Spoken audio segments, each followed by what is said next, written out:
Oke, kita bertemu lagi dalam pembahasan terkait dengan faktur pajak. Ini saya beritahukan konsepnya dulu gitu ya, sebelum kita nanti masuk pada saat praktek pengisian faktur. Nanti saya akan bagikan juga software terkait dengan e-fakturnya. Oke, kita mulai dengan faktur pajak. Mungkin refresh terkait dengan dokumen pemungutan PPN, bahwasanya kalau bisa saya gambarkan, dokumen pemungutan PPN itu bisa terbagi dengan 3, antara lain pemberitahuan ekspor barang, kemudian juga PIB, ini untuk ekspor dan impor, BKPTB, BKP, BKPTB, dan JKP, kemudian faktur pajak, ini digunakan berarti di dalam daerah pabean. Kalau yang tadi untuk kegiatan lintas batas gitu ya. Kemudian juga yang termasuk dalam faktur pajak antara lain juga adalah dokumen lain yang kedudukannya dipersamakan dengan faktur pajak. Selanjutnya yang bentuknya adalah surat setoran pajak. Itu bisa digunakan untuk pemanfaatan BKPTB atau JKP dari luar daerah pabean, dalam daerah pabean. Kemudian kegiatan membangun sendiri itu juga sama, jenisnya adalah surat setoran pajak. Jadi mungkin kalau garis besarnya sih bisa 2 gitu ya. Antara lain faktur pajak dan dokumen yang kedudukannya dipersamakan dengan faktur pajak. Karena sebenarnya PEB maupun PIB, kemudian SSP juga merupakan dokumen yang kedudukannya dipersamakan dengan faktur pajak.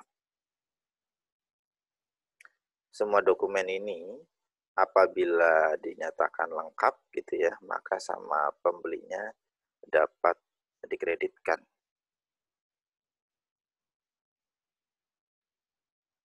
Oke, kemudian kita masuk ke faktur pajak dulu. Jadi bahwasanya faktur pajak itu adalah dokumen pemungutan PPN yang dibuat oleh PKP.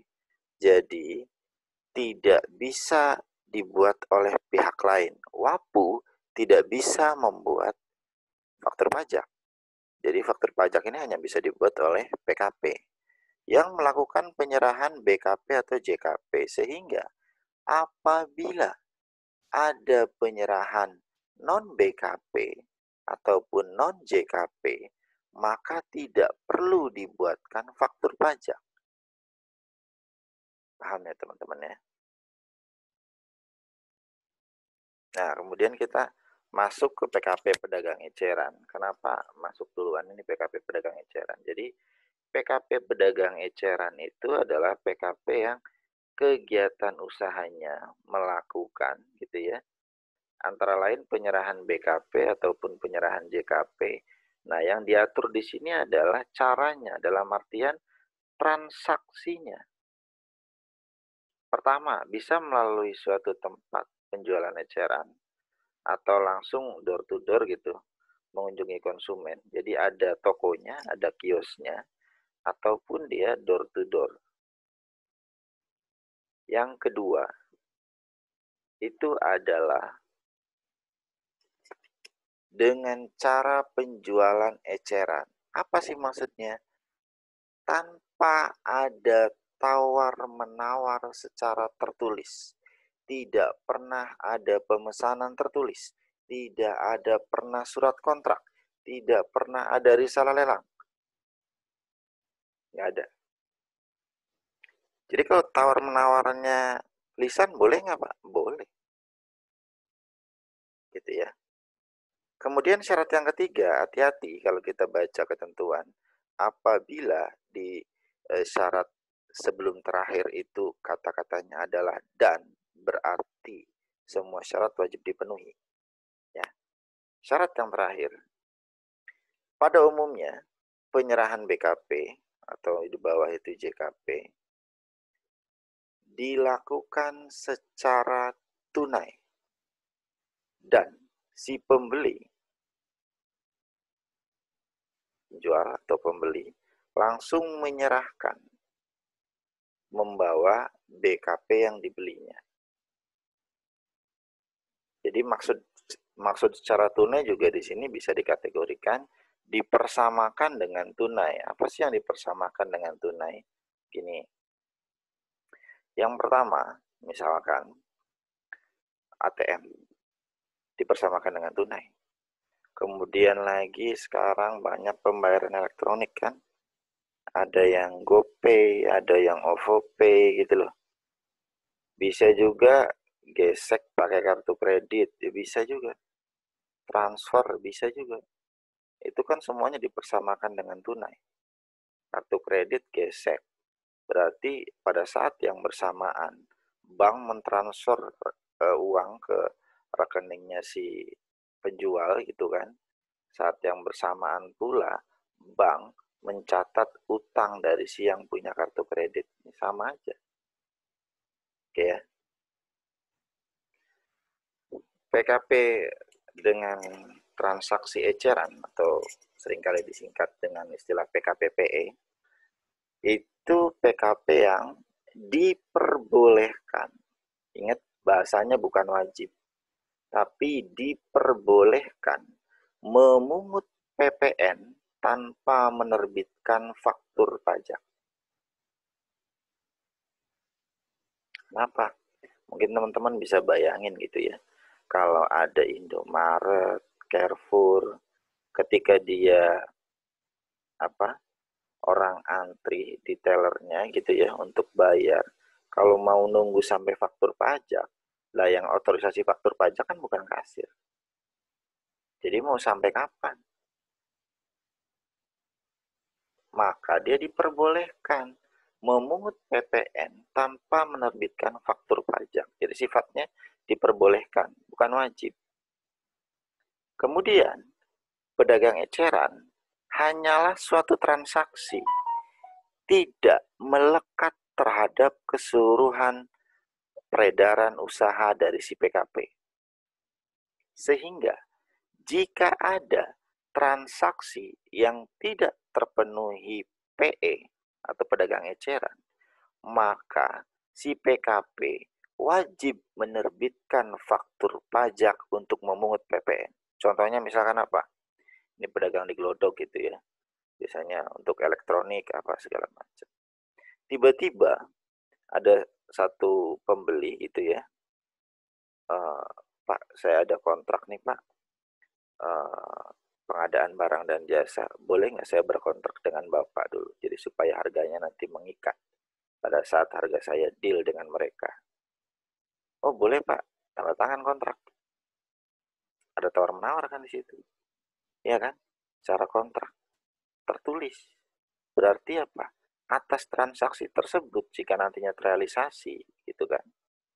Maka dia tidak terpenuhi unsur PE-nya. Sehingga wajib untuk menerbitkan faktur pajak. Oke ya. Kemudian, pedagang eceran ini tidak ada batasan peredaran usaha. Jadi kalau dulu ketentuan terakhir, kalau nggak salah tahun 2008, itu masih ada batasan peredaran usaha yang 1,8 M.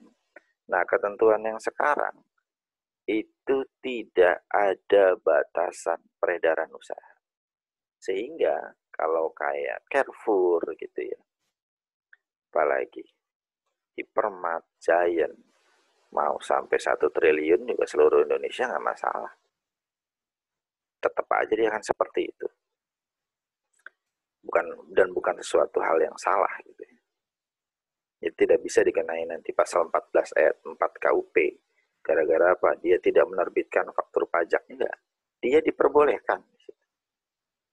Kemudian, dokumen yang digunakan oleh PKPPE, ini kan biasanya ketika memungut bukan faktur gitu ya, tapi berupa invoice, kwitansi, struk belanja gitu ya, dan lain-lain. Apalah namanya, mirip-mirip itu sama aja.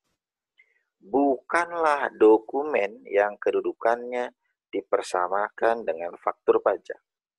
Sehingga karena bukan faktur dan juga bukan pula dokumen yang kedudukannya dipersamakan dengan faktur pajak, maka jika ada pembeli menerima dokumen ini, tidak dapat menjadikan dokumen tersebut sebagai pajak masukan. Sehingga apa? Nggak bisa dikreditkan. Boleh nggak? Berarti transaksinya eceran bener gitu ya. Kemudian karena yang beli itu PKP, misalkan AC rusak gitu ya, atau laptop rusak, belinya ke Carrefour. Kemudian minta faktur pajaknya. Saya PKP Pak, mau mengkreditkan. Kalau stroke begini kan saya nggak bisa mengkreditkan. Saya minta tukar dengan faktur pajak, boleh nggak? Boleh. Cuman biasanya nggak langsung. Kenapa? Karena yang otorisasi faktur pajak itu bukan kasir. Biasanya diarahkan ke bagian informasi gitu ya. Kemudian diminta untuk menyerahkan identitas perusahaannya, bisa berupa NPWP, ya kartu NPWP gitu ya, atau SKPKP, boleh. Nanti misalkan 2 minggu setelahnya atau 1 bulan faktur pajaknya jadi, silakan diambil faktur pajak. Atau ada juga yang biasanya diminta alamat email. Alamat emailnya Pak, nanti faktur pajaknya biar di email. Nah itu nggak masalah, boleh.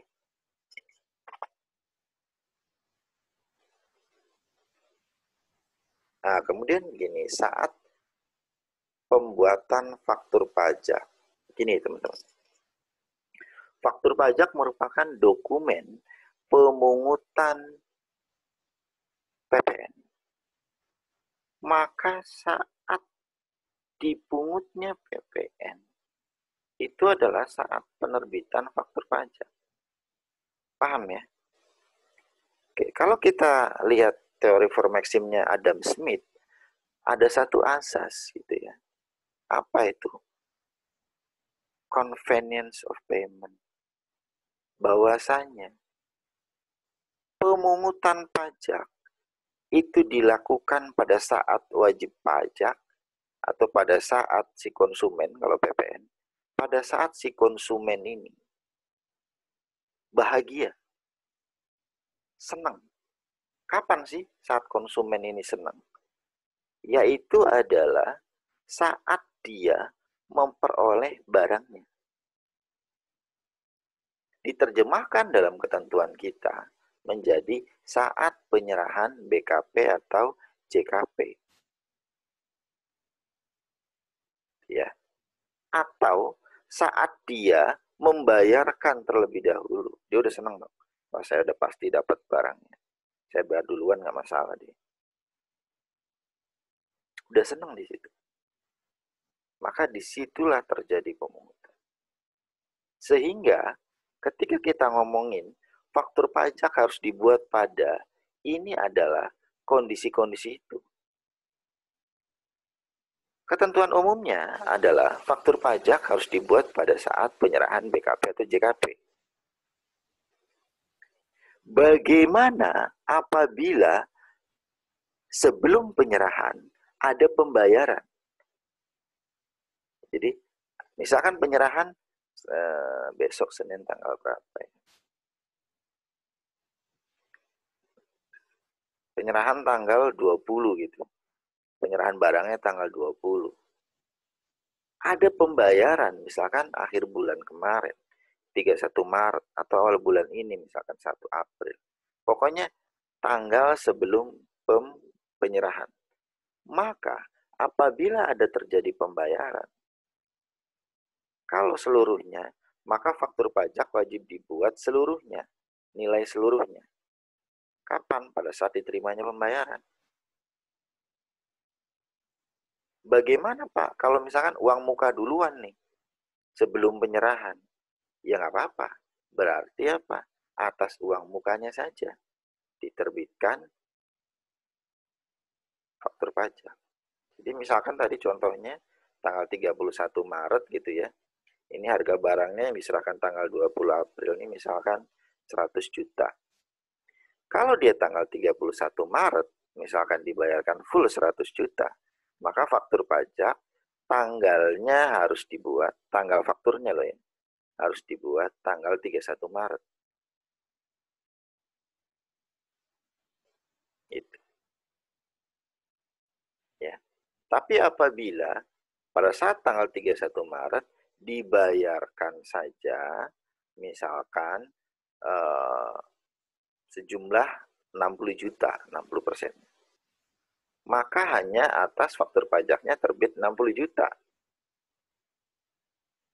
Kemudian pembayaran berikutnya misalkan 20 juta tanggal 10 April, maka terbit faktur atas 20 juta.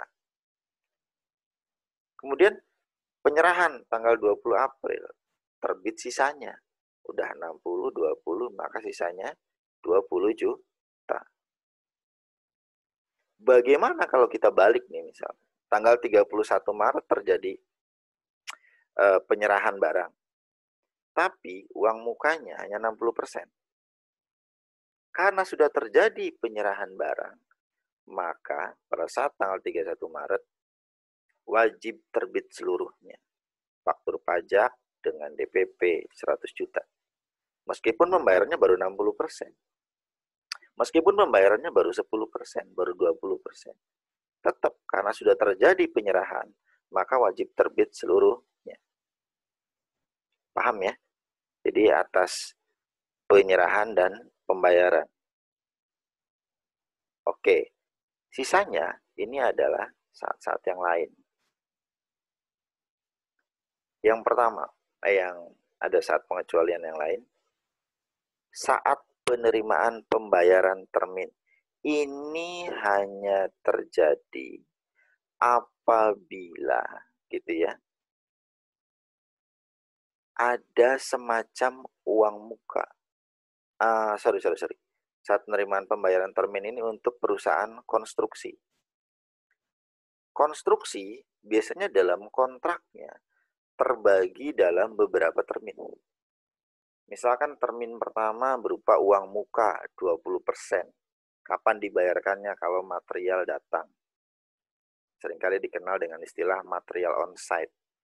Jadi materialnya nyampe ke sana, dia baru bisa nagih. Termin pertama tuh, misalkan 20%. Termin kedua, kapan? Misalkan pada saat pondasinya sudah jadi, tagih lagi 20%. Termin ketiga, misalkan pada saat lantai keduanya sudah terjadi, tagih lagi 20%. Termin ke berapa tuh? 4 misalkan. Tagih lagi pada saat kapan? Dinding-dinding sudah terbentuk. 40% plus atapnya. Dan 100% pada saat sisanya. Oke, jadi seperti itu ya. Namun demikian, atas konstruksi gitu ya, ada hal yang unik, di mana saat penerbitan faktur pajaknya boleh ditunda pada saat terjadi pembayaran. Jadi misalkan begini, termin pertama tanggal 2 Januari nagih. Tagih saja. Invoice tertanggal 2 Januari, nggak masalah. Misalkan dibayarkannya 2 bulan. Invoice 2 Januari. Dibayarkan misalkan tanggal 1 Maret. Gitu. 1 Maret 2020. Pada saat dibayarkan 1 Maret 2020, barulah terbit faktur pajak aslinya. Boleh itu dikonstruksi. Jadi waktu nagih kemarin, tidak ada faktur pajak, yes. Makanya dikenal dengan istilah performa invoice.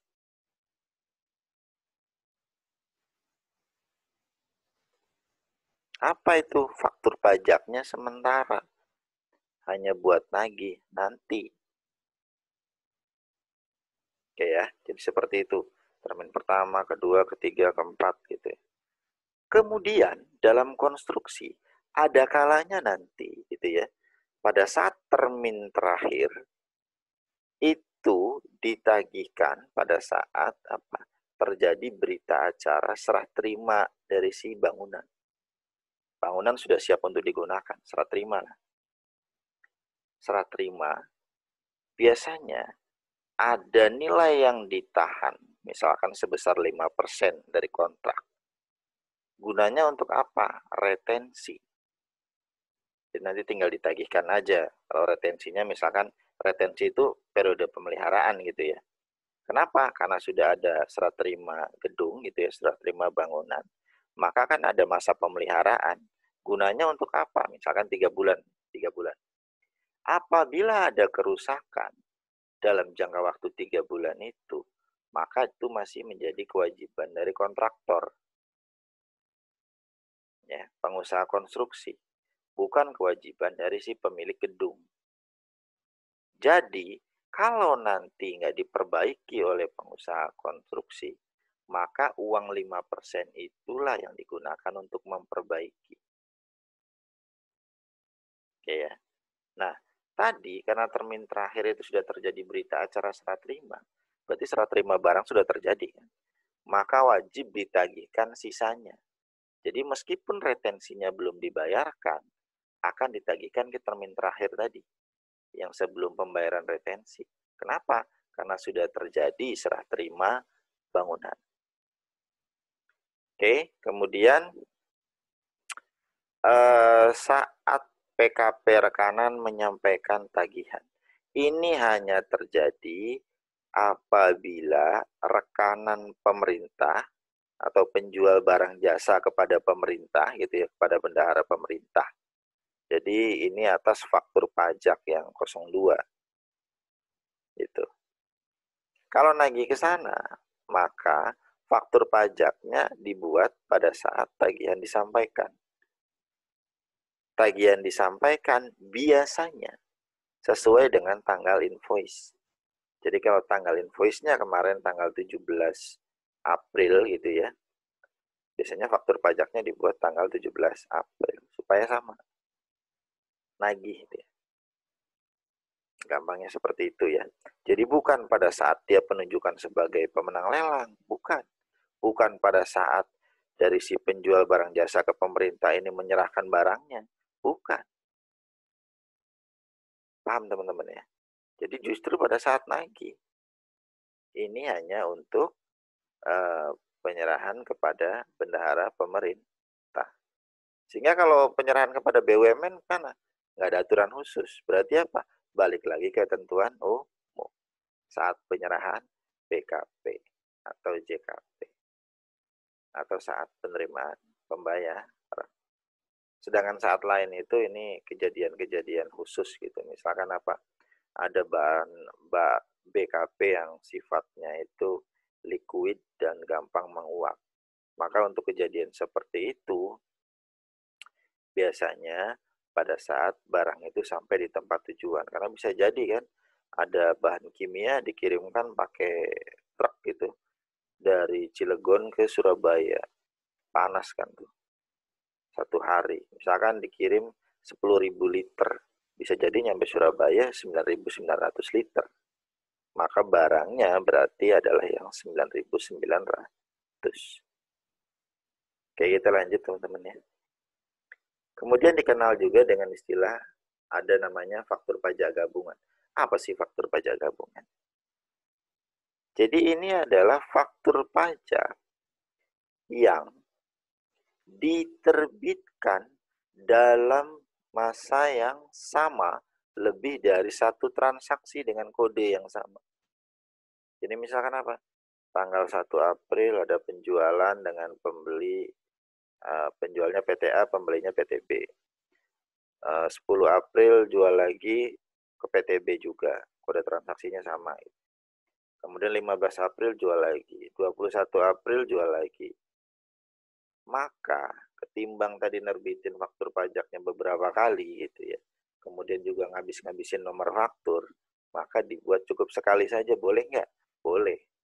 Pokoknya yang penting lebih dari satu transaksi. Boleh dibuat sekali. Tanggalnya gimana? Tanggalnya ambil penyerahan terakhir. Atau pilih salah satu dari penyerahan terakhir sampai dengan akhir bulan. Pilih. Jadi kalau tadi tanggal 21 April, pilih mau 21, 22, 23, 24, 25, 26, 27, 28, 29, 30. Pilih salah satu. Ya mungkin tanya ke Mbak Dukun mungkin berapa gitu kan tanggalnya biar cepet cair nih. Oke ya, paham ya teman-teman ya? Oke.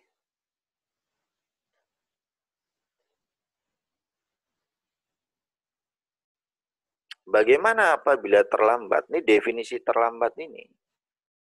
Beda hari, beda tanggal, maka dikategorikan terlambat.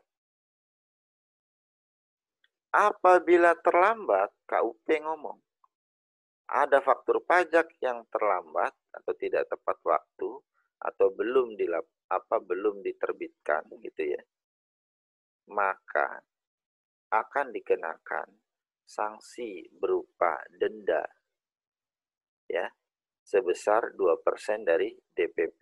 Itu pasal 14 ayat 4. Kalau faktur gabungan tadi, kan tanggalnya boleh milih ya, dari tanggal penyerahan terakhir sampai dengan akhir bulan.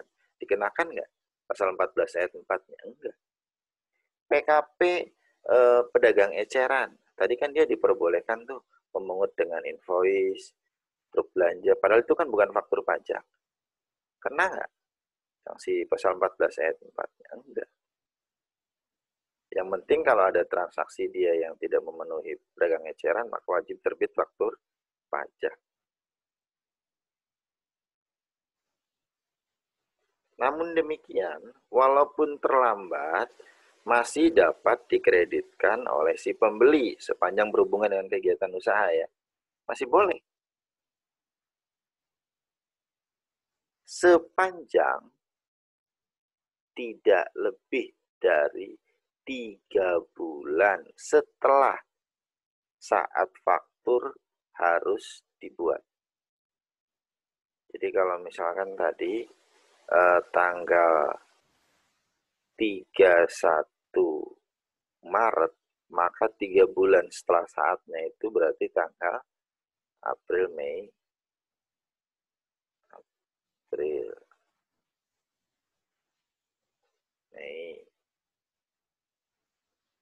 adalah tanggal 30 Juni.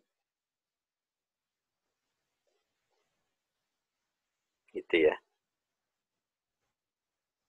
Nah, sepanjang terlambatnya masih dalam toleransi gitu, maka walaupun si penjualnya tadi dikenakan atau si PKP-nya tadi dikenakan sanksi pasal 14 ayat 4, pembelinya nggak kena sanksi. Dia masih boleh untuk mengkreditkan. Tapi kalau misalkan faktur pajaknya itu dibuat tadi bukan tanggal 30 Juni, tapi Juli misalkan, tanggal 5 Juli terbitkan, maka sudahlah si penjualnya tadi dikenakan sanksi pasal 14 ayat 4, pembelinya pun kena. Tidak boleh mengkreditkan. Kenapa? Karena ini faktur dianggap tidak lengkap.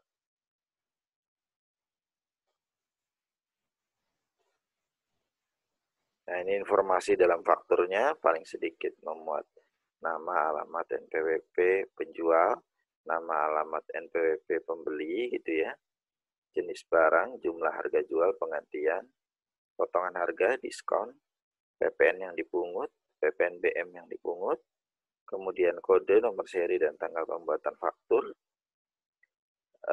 nama dan tanda tangan yang berhak menandatangani faktur, kemudian nanti terkait dengan e-faktur, itu tanda tangannya menjadi hilang.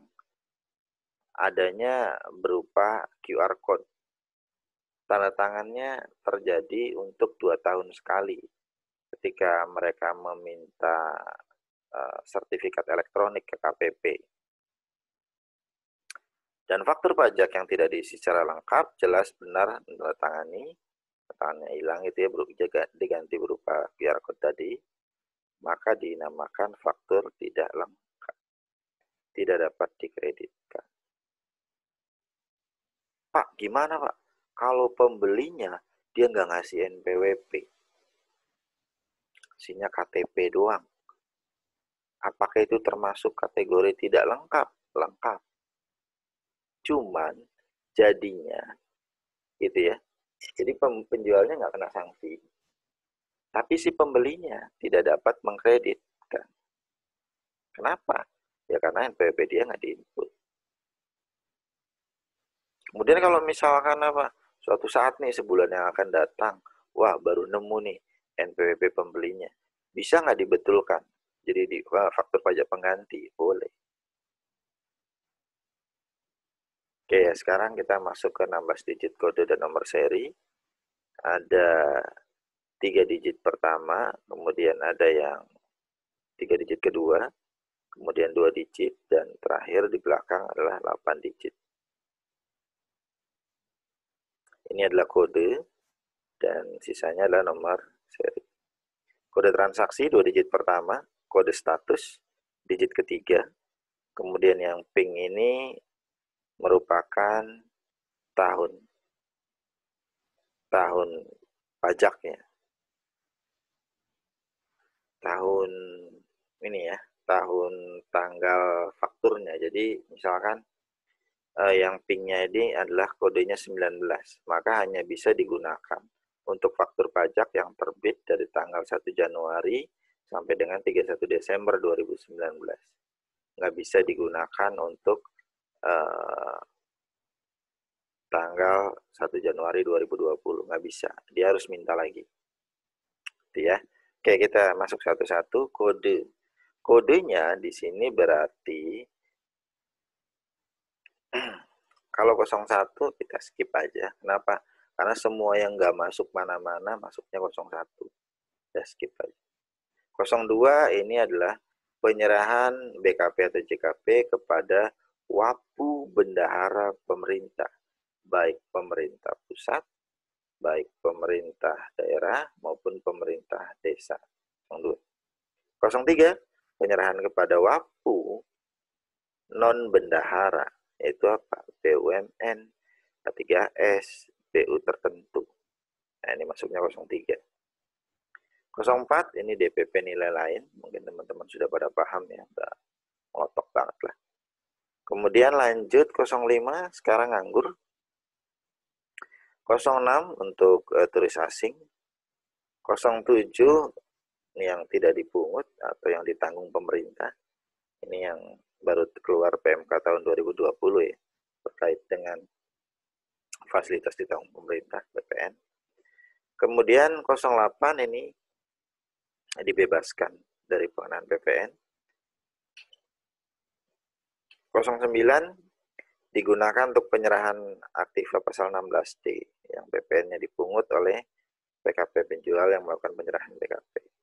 Jadi 16D itu ya, 09. Dan kode status menunjukkan bahwasanya 0 itu adalah normal, artinya adalah faktur pajak yang diterbitkan untuk tanggal tersebut. Jadi misalkan apa? Tadi tanggal 31 Maret terbit gitu ya, untuk tanggal 31 Maret. Maka itu namanya faktur pajak normal statusnya. Bila mana terjadi kesalahan dalam faktur pajak tersebut, misalkan baru ketahuan tanggal 1 Juni atau 1 Desember itu, udah lalainya udah kebangetan, bisa dibuatkan faktur pajak pengganti.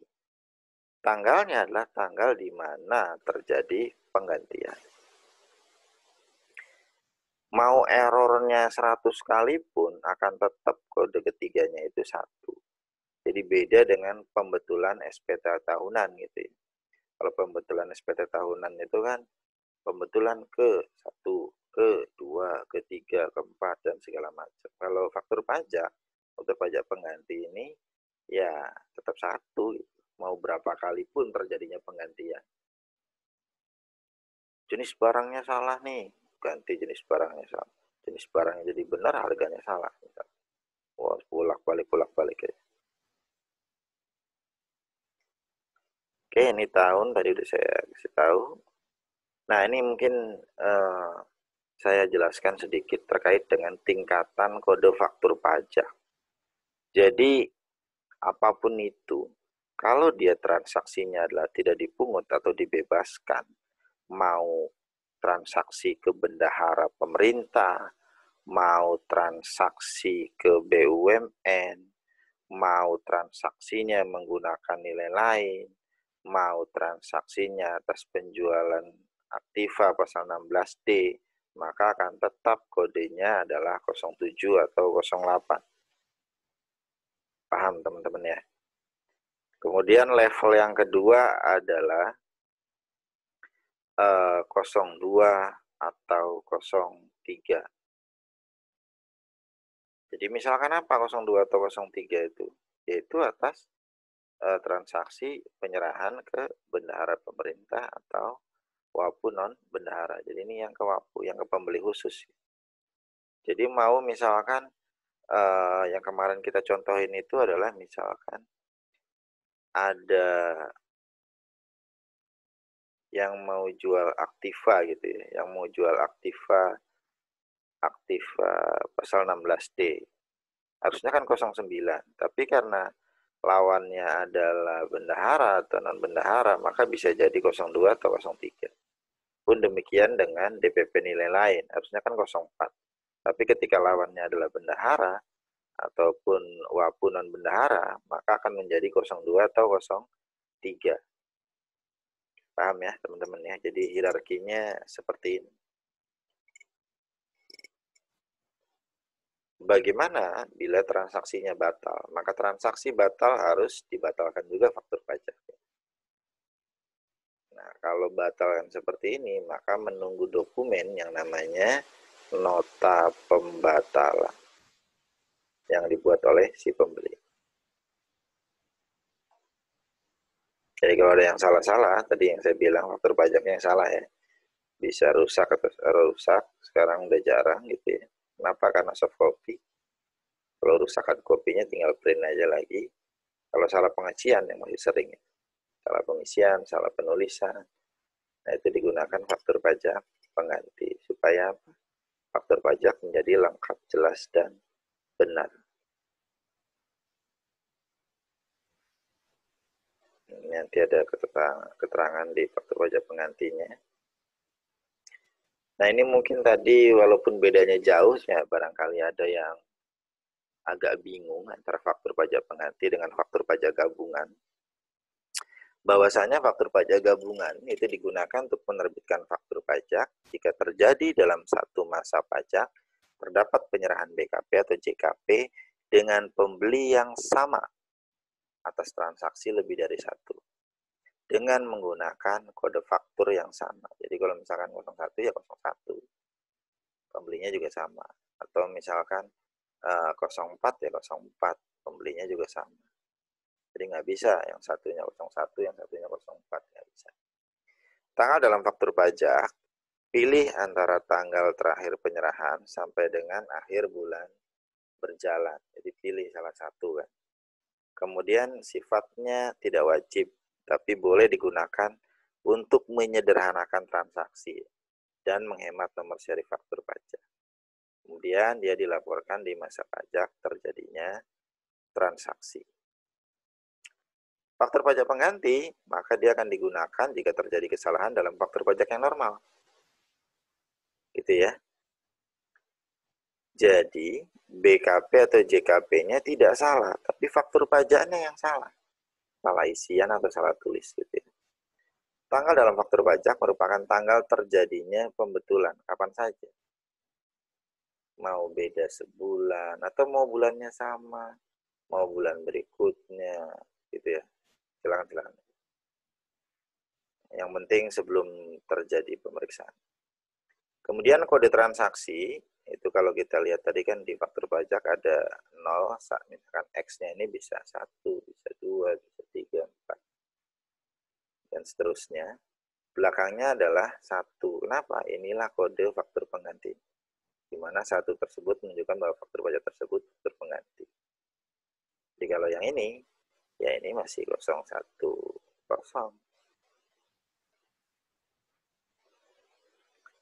Kemudian kode transaksi, oh ini udah tadi, kemudian lanjut dilaporkan di masa pajak sesuai transaksi normalnya. Faktur pajak kode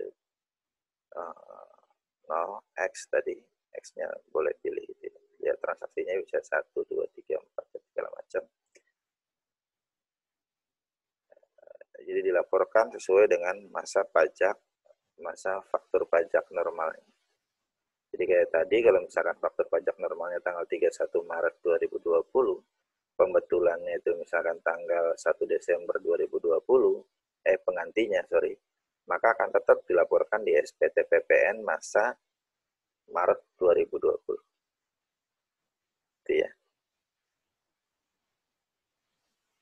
Jadi kalau misalkan ada faktur pajak gabungan, salah fakturnya, maka bisa dibetulkan dengan faktur pajak pengganti. Tapi faktur pajak pengganti, misalkan tadi di bulan Desember ada pengganti atas faktur yang Maret, pengganti faktur yang April, pengganti faktur yang Mei, mau dijadiin satu gitu faktur pajak gabungan, penggantinya nggak bisa.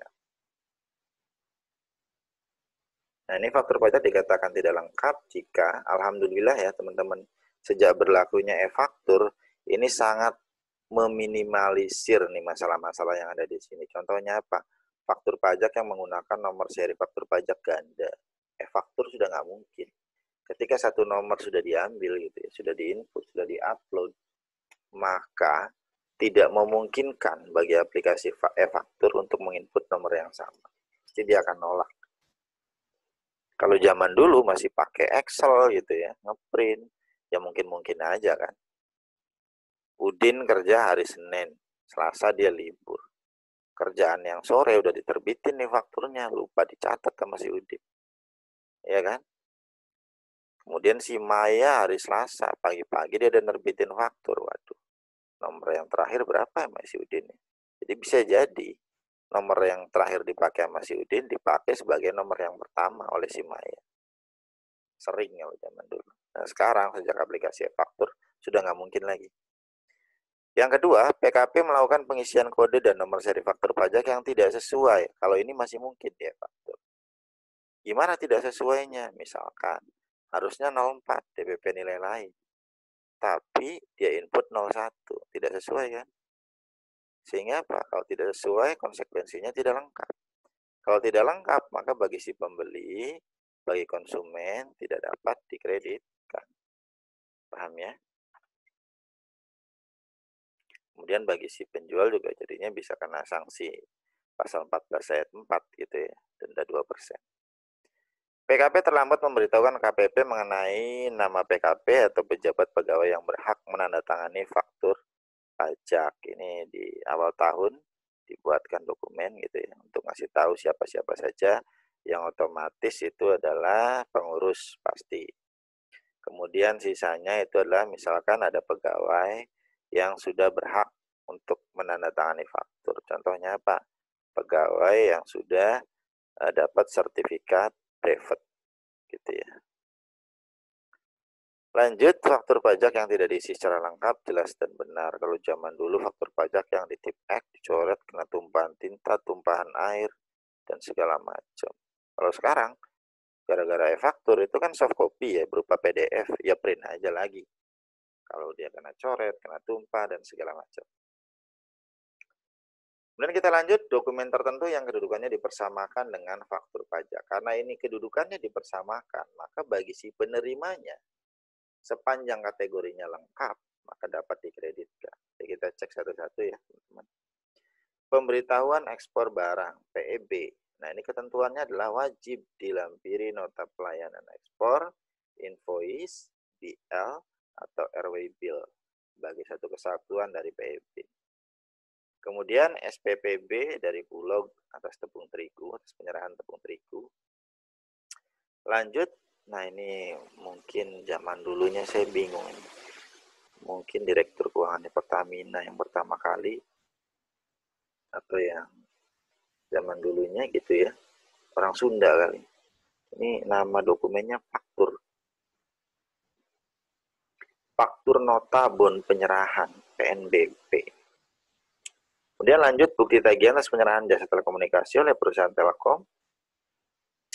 Tiket tagihan surat muat udara atau RW bill atau delivery bill untuk penyerahan jasa angkutan udara dalam negeri. Kemudian nota penjualan jasa, ini atas jasa kepelabuhanan. Lanjut, dokumen yang digunakan untuk pemesanan pita cukai hasil tembakau. Ini dokumen CK1 yang mencantumkan pemilik barang berupa ID-nya ya, nama, alamat, NPWP, dilampiri dengan SSP, pabean SSPCP gitu ya. Kemudian bukti pungutan pajak oleh DJBC yang mencantumkan identitas pemilik barang berupa nama, alamat, dan NPWP. Lanjut, SSP atas pemanfaatan, atas penyerahan BKP JKP dari kawasan bebas gitu ya ke DDP tempat lain dalam daerah Pabean yang ini dilampiri pemberitahuan Pabean untuk BKP atau invoice atau kontrak untuk JKP. Oh ini salah ini yang dibuat skip yang ininya ya. Kemudian tanda pembayaran atau kwitansi listrik, kemudian pemberitahuan ekspor JKP atau BKPTB yang dilampiri dengan invoice, bukti tagihan atas penyerahan BKP JKP oleh perusahaan air minum, kemudian bukti tagihan atas penyerahan JKP oleh perusahaan perbankan. Kemudian PIB, ini PIB rinciannya wajib dilampirkan juga ya, ini identitas segala macam. Kemudian SSP atas PPN pemanfaatan BKPTB atau JKP dari luar daerah Pabean dalam daerah Pabean. Bukti trading, bukti tagihan atau trading confirmation atas penyerahan JKP oleh perusahaan perantara efek. Kemudian SSP untuk PPN penyerahan BKP melalui juru lelang. Nah, ini nota retur atau pembatalan. Jadi simpelnya adalah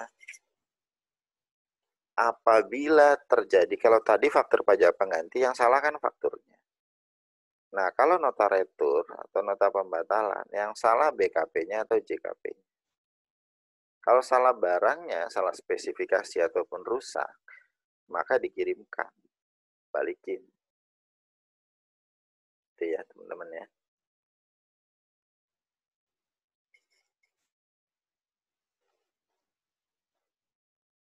Ini wajib ditaati ketentuan-ketentuannya. Nah, ini contoh bentuk nota retur, nota pembatalan. Jadi yang buat adalah si pembeli. Nah, ini perbedaannya. Perbedaan faktur pajak pengganti dengan nota retur atau pembatalan. Gitu ya. Pertama, terkait dengan faktur pajak pengganti, bahwasanya yang salah adalah pengisian faktur pajaknya. Tapi kalau nota retur atau pembatalan, faktur pajaknya benar. Tapi ada kondisi di mana sebagian barang atau seluruhnya rusak atau tidak sesuai ekspektasi atau tidak sesuai spesifikasi. Ya, atau pembatalan kontrak setelah terjadinya penerbitan faktur. Perbedaan yang kedua antara lain adalah kalau faktur pajak pengganti yang membuat adalah si penerbit atau penjual atau PKP yang menyerahkan BKP JKP. Kalau nota retur yang membuat adalah si pembeli, pengguna BKP JKP. Lanjut, kalau faktur pajak pengganti dia dilaporkan oleh penjual pembeli di SPT PPN di mana faktur pajaknya, di mana faktur pajak normalnya itulah yang tadi kode 0x0 dilaporkan. Tapi kalau misalkan nota retur, itu tadi yang membuat adalah si pembeli atau pengguna BKP JKP. Kemudian si nota retur ini akan dilaporkan oleh si pembeli, gitu ya, ataupun penjual di masa di mana tanggal nota retur. Jadi kalau misalkan di returnya atas transaksi 31 Maret, di returnya 1 Juli, maka akan terjadi pelaporannya di masa pajak Juli. Baik penjual maupun pembeli. Paham ya teman-teman ya? Nah kemudian terkait e-faktur ya, tadi udah dijelasin faktur pajak, tambahin E aja lah, elektronik. Berarti faktur pajak yang dibuat melalui aplikasi, melalui sistem elektronik. Kenyamanannya ini merupakan tanda tangan elektronik, tidak perlu adanya print out, satu kesatuan dengan pelaporan SPT. Enak ada approval dari DJP, jadi selalu di-upload gitu ya fakturnya. Jadi DJP gampang untuk validasi PKPM-nya cepat, data lengkap faktur, dia mempercepat pemeriksaan, pelaporan, dan pemberian nomor seri faktur. Nah, ini kewajibannya antara lain awalnya tahun 1 Juli 2014 Itu digunakan untuk 45 PKP saja yang besar-besar. 1 Juli 2015 ini untuk seluruh KPP di Pulau Jawa dan Pulau Bali. Kemudian untuk 1 Juli 2016 ini untuk semuanya. Ini Provinsi Jawa sampai dengan Bali. Yang 2016 untuk seluruh Indonesia. Jadi sekarang wajib pakai e-faktur. Ini transaksi yang dibuatkan e-faktur. Oke, dikecualikan yang pertama adalah PKP pedagang eceran. Kemudian PKP toko retail kepada orang pribadi pemegang paspor luar negeri yang tadi kode 06 itu. Bukti pungutan PPN-nya berupa dokumen tertentu yang kedudukannya dipersamakan. Tadi yang banyak itu nggak perlu pakai e-faktur. Ini contoh e-faktur. Tampilannya seperti ini. Ini merupakan QR code pengganti tanda tangan dan segala macam. Jadi nggak perlu tanda tangan lagi. Kemudian gampang kalau kita mau mengecek keasliannya ya. Teman-teman tinggal download aplikasi yang bisa membaca QR code. Kemudian teman-teman scan ke dokumen ini. Kalau muncul dokumen yang dimaksud, berarti itu asli faktur pajak. Tapi kalau dia nggak muncul, nah berarti ini palsu faktur pajak. Itu ya. Ini kode dan nomor seri faktur di sini. Ini PKP-nya, nama dan alamat segala macam. Ini pembelinya. Ini nama barang, nama BKP JKP-nya di sini. Harga jual di sini, ini harga jual penggantian, potongan harga, diskon kalau ada. Ini uang muka. Apabila terjadi skema uang muka. Kemudian ini DPP, PPN, PPNBM kalau ada. Ini perbedaan faktur pajak kertas dengan e-faktur, format layoutnya bebas, tapi kalau e-faktur nggak bisa. Karena aplikasi jadi sudah ditentukan. Tanda tangan basah, kalau yang kertas, e-faktur nggak ada. Berbentuk QR code. Bentuk lembarnya dijatah gitu ya, ada sampai dan 3 lembar. Kalau e-faktur nggak ada lembar-lembaran. Sehingga apa? Ya mau ngeprint 1 lembar, 100 lembar nggak masalah. Mau nggak di-print, ya nggak apa-apa. PKP yang membuatnya seluruh PKP, kalau yang e-faktur yang ditetapkan saja tadi. Jenis transaksinya seluruh, kalau e-faktur hanya penyerahan BKP JKP saja. Prosedur lapor uploadnya nggak ada, kalau e-faktur ada, upload. Mata uangnya kalau yang lama, yang kertas itu bisa rupiah dan dolar, e-faktur saklek, dia wajib rupiah. Kalau ada dolar maka harus dikonversi dulu ke PMK yang berlaku pada saat tanggal penerbitan faktur. Kemudian pelaporan SPT PPN-nya, kalau dulu menggunakan aplikasi tersendiri namanya ISPT PPN. Kalau sekarang, ya sudah terinclude di e-fakturnya. Jadi bukan di ISPT lagi gitu ya. Ini gambaran umum pembuatan e-faktur. Nanti saya akan kirim aplikasinya. Ini hasil cetak e-faktur, rusak atau hilang, maka ya cetak ulang saja lagi. Bagaimana kalau data di PKP-nya hilang, maka bisa minta ke pembeli atau minta ke KPP.